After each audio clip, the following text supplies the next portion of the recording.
Okay, now stop me if you've heard this before, but we might actually be getting an EverQuest 3.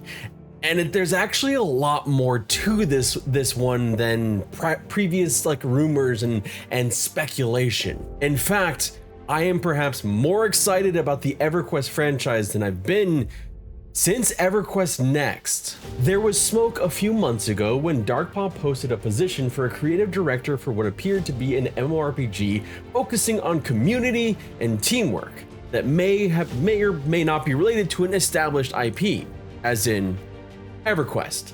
It was enough to get your hopes up, but now we have something pretty damn concrete and pretty open that we're getting from EG7. As reported by MMORPG GG and Massively OP as well as others, you can see those links below.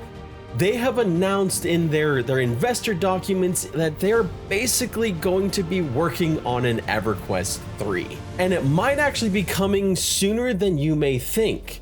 Perhaps as soon as 2028. Probably about the same time that Elder Scrolls 6 is going to be coming out, honestly. Tremendous thanks to Yilladin, who is the one who let me know that this was happening through a DM. Really appreciate you. You can check out Yilladin's Twitch down below. I have linked it. Thank you again for letting me know this amazing news that I'm really freaking excited about. If you can't tell. These revelations came from EG7's Capital Markets Day stream. EG7 is the company that owns Daybreak and has been transparent in their investor documents before. This is how we learned that Daybreak actually owns Standing Stone Games, how we first learned of the Lord of the Rings graphics remaster, and actually got player numbers for various games under Daybreak. So there is some credibility here. It's worth noting that EG7 itself has seen executives from Daybreak find their way into the upper echelons of that company.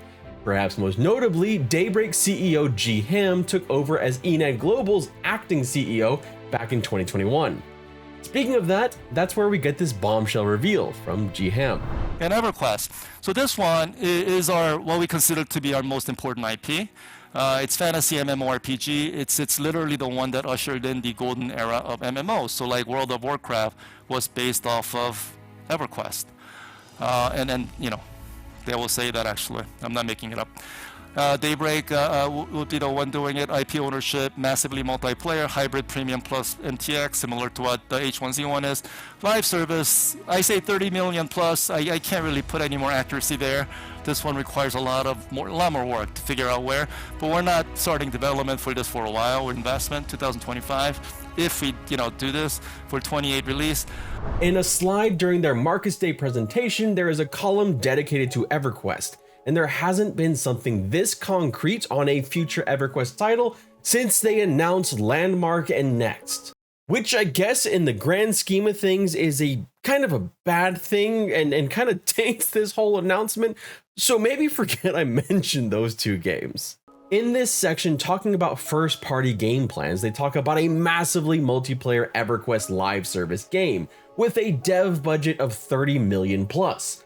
Though that number seems to be just a starting point that will begin investment in 2025 with a target release date of 2028. Ji Han does say in the stream that basically if we do this, which obviously means there's still some sand around this castle, but it's still more excitement than EverQuest fans have had in years and perhaps more hope.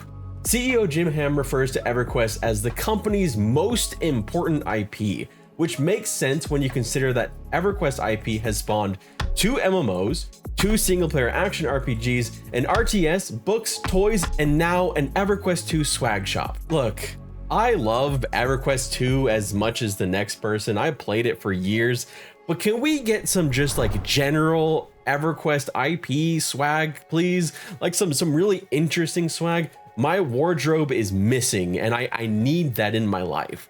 Please, Daybreak, come on, give us something. Let me buy some merch, please.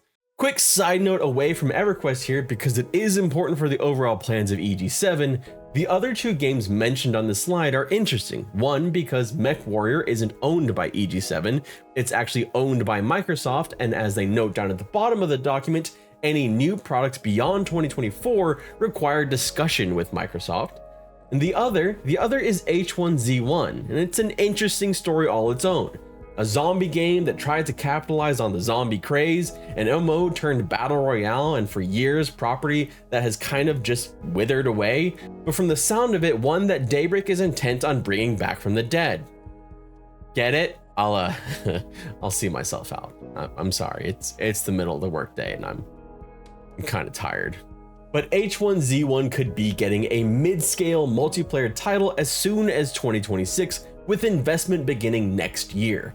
Mid-scale multiplayer is kind of what I think of when I look at other games in this genre, or more survival games like Conan Exiles or the upcoming Enshrouded, which allows up to 16 players. Perhaps even Diablo 4 would fall under this umbrella of mid-scale multiplayer.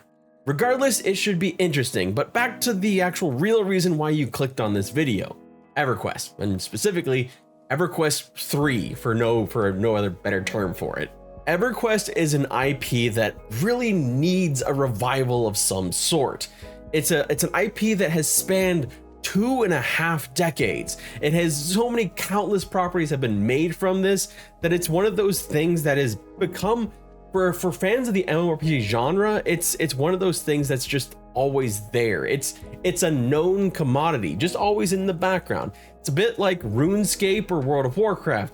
It never reached the same heights. I think EverQuest peaked around 600,000 players, right around there with their original game, and EverQuest 2 I think probably peaked around 250k.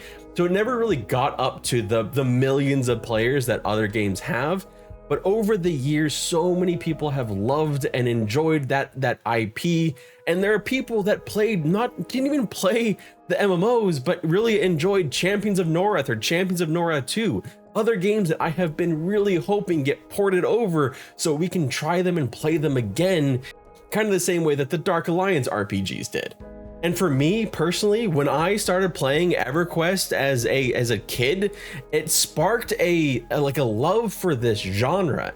It taught me so much. It helped me in a lot of ways deal with a lot of my social anxiety, being able to be social with people. It also, through the lore and the excitement and the joy in the game, the story in the game, it showed me a lifelong love and interest in reading and then turning that into writing. There is a lot that I owe this game, so I am really damn excited just to see something happening. But now I want to turn it over to you and see, what is it that you would love to see in an EverQuest 3? And what is it that you would hate to see? Let us know down in the comment section below, and we'll be excited and a little bit nervous, maybe a lot of bit nervous, all of this in this together. Thank you so much for watching, and I hope you have a wonderful day.